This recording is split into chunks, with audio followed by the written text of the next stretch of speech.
Hi friends, வணக்கம். நான் இந்த காம்படிஷன் சேனலுக்கு உங்களை வரவேற்கிறேன். நம்ம இன்னைக்கு டிஎன்பிஎஸ்சி தமிழ் டுட்டோரியல் என்ன பார்க்க போறோம்னாக்கா, வைட்டமின்களின் வேதியியல் பெயர் மற்றும் குறைபாட்டு நோய்கள் பத்தி தான் பார்க்க போறோம். நம்ம லெசனுக்கு போறதுக்கு முன்னாடி நம்ம சேனல்ல சில ஃப்ரெண்ட்ஸ் கமெண்ட் போட்டிருக்காங்க. அது என்னன்னு பார்ப்போம்.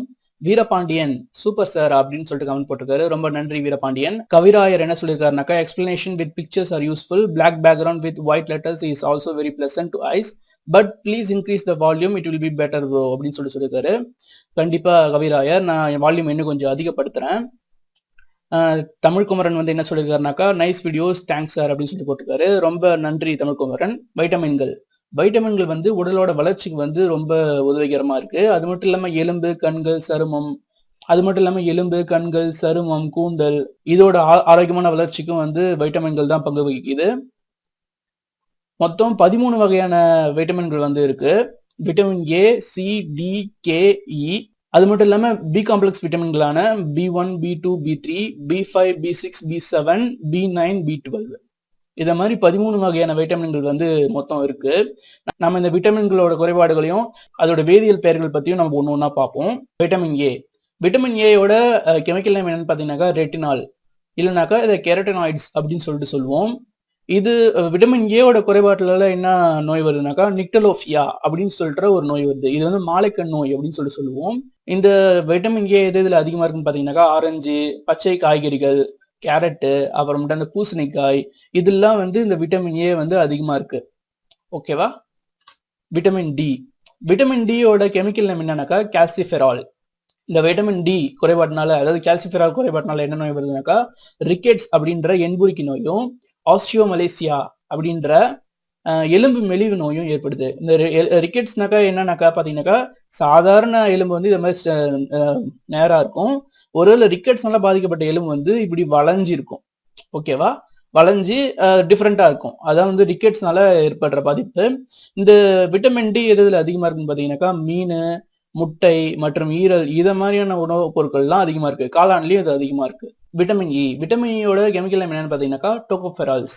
இந்த விட்டமின் இ குறைபாடுனால என்ன பாதிப்பு உண்டாகுதுனாக்கா, உடல் பலவீனம், மலட்டுத்தன்மை இத மாதிரியான பிரச்சனைகள் எல்லாம் ஏற்படுது. அதாவது ஆண்களுக்கு வந்து இந்த விந்தணு குறைபாடுகள்லாம் இந்த விட்டமின் இ குறைபாடுனால ஏற்படுது. விட்டமின் இ ரிச் ஃபுட்ஸ் எதுன்னு பாத்தீங்கன்னாக்கா, பாதாம், பப்பாளி, காய்கறிகள், பழங்கள் இதெல்லாம் இந்த விட்டமின் இ வந்து அதிகமா இருக்கு. ஓகேவா? விட்டமின் கேயோட வேதியியல் பெயர் என்னன்னு பாத்தீங்கன்னாக்கா, ஃபில்லக்வெனின். ஓகேவா?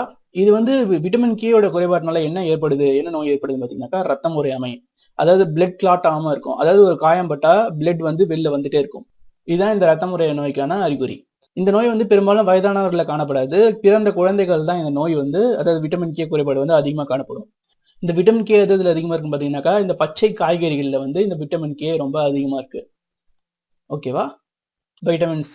வைட்டமின் சியோட கெமிக்கல் நேம் என்னன்னு பாத்தீங்கன்னாக்கா, அஸ்கார்பிக் ஆசிட்.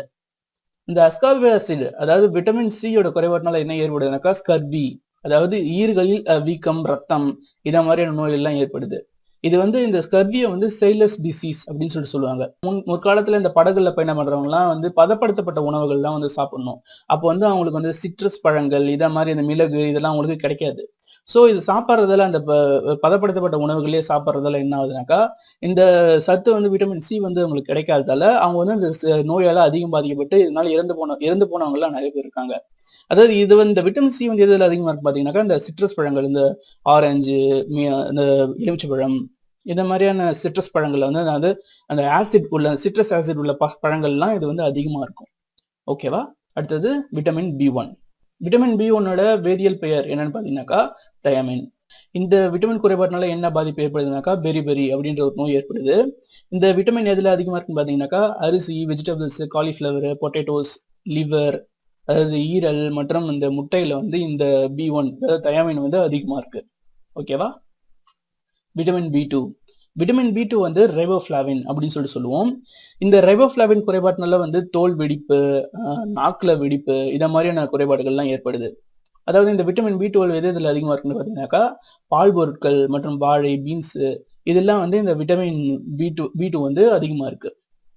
விட்டமின் பி த்ரீயோட வேதியியல் பேர் என்னன்னு பாத்தீங்கன்னாக்கா, நியாசின் ஆர் நிக்கோட்டினிக் ஆசிட்.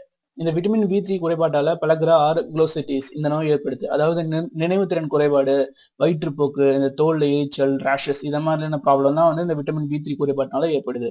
இந்த விட்டமின் பி3 எதுல இருக்குன்னு பாத்தீங்கன்னாக்கா, இறைச்சி, அவகேடோ இத மாதிரியான பொருட்கள்லாம் வந்து இந்த விட்டமின் பி3 அதிகமா இருக்கு. விட்டமின் பி5. இந்த விட்டமின் பி5ஓட வேதியியல் பெயர் என்னன்னு பாத்தீங்கன்னாக்கா பென்டோதெனிக் ஆசிட். பென்டோதெனிக் ஆசிட் குறைபாட்டினால என்ன ஏற்படுதுனாக்கா இளநரை, முக்கியமா இந்த greying of hair, premature greying of hair இது வந்து ஏற்படுது. இளநரை சின்ன வயசுலயே வந்து நிறைய ஏற்படுது. இந்த விட்டமின் பி5 எதுல அதிகமா இருக்குன்னு கேட்டீங்கன்னாக்கா மீன், முட்டை, இறைச்சி இத மாதிரியான பொருட்கள்லாம் வந்து இந்த விட்டமின் பி5 வந்து அதிகமா இருக்கு. ஓகேவா? விட்டமின் பி6. விட்டமின் பி6 வந்து பைரிடாக்சின் அப்படின்னு சொல்லிட்டு சொல்லுவோம். அதாவது இந்த விட்டமின் பி6 தான் வந்து இந்த பைரிடாக்சின் தான் வந்து உடம்புல இருக்கிற புரோட்டீனை வந்து கிரகிக்க வந்து உதவுது. இந்த விட்டமின் பி6 குறைபாட்டினால அப்நார்மல் புரோட்டீன் மெட்டாபலிசம், அதாவது வந்து புரோட்டீன்களை கிரகிக்க முடியாத ஒரு தன்மை வந்து உடம்புக்கு ஏற்படுது. இந்த பி6 வந்து எதுல இருக்குனாக்கா இறைச்சி, காய்கறிகள், வாழைப்பழம் இதெல்லாம் வந்து இந்த விட்டமின் பி6 வந்து அதிகமா இருக்கு. ஓகேவா? விட்டமின் பி7. விட்டமின் பி7 வந்து பயோட்டின் அப்படின்னு சொல்லிட்டு சொல்லுவோம். இந்த பயோட்டின் குறைபாட்டினால என்னென்ன பாதிப்பு ஏற்படுதுனாக்கா சரும பாதிப்பு, ரத்த சோகை, அனிமியா இந்த மாதிரியான பாதிப்புகள்லாம் ஏற்படுது. இந்த விட்டமின் பி7 எதுல அதிகமா இருக்குன்னு கேட்டீங்கன்னாக்கா முட்டையோட இந்த மஞ்சள் கரு இருக்கு இல்லையா அதுல, ஈரல், நிலக்கடலை, காய்கறி இந்த மாதிரியான பொருட்கள்லாம் இந்த விட்டமின் பி7 வந்து அதிகமா இருக்கு. விட்டமின் பி9ஓட வேதியியல் பெயர் என்னன்னு பாத்தீங்கன்னாக்கா ஃபோலிக் ஆசிட் ஆர் ஃபோலினிக் ஆசிட். இதான் வந்து விட்டமின் பி9ஓட வேதியியல் பெயர். இதோட குறைபாடுனால என்ன பிரச்சனை ஏற்படுதுனாக்கா ரத்த சோகை, பிறப்பு குறைபாடுகள், அதாவது குழந்தைகள் வந்து உடல் உறுப்பு ஊனமாய் பிறக்கிறது இந்த மாதிரியான பாதிப்புகள்லாம் ஏற்படுது.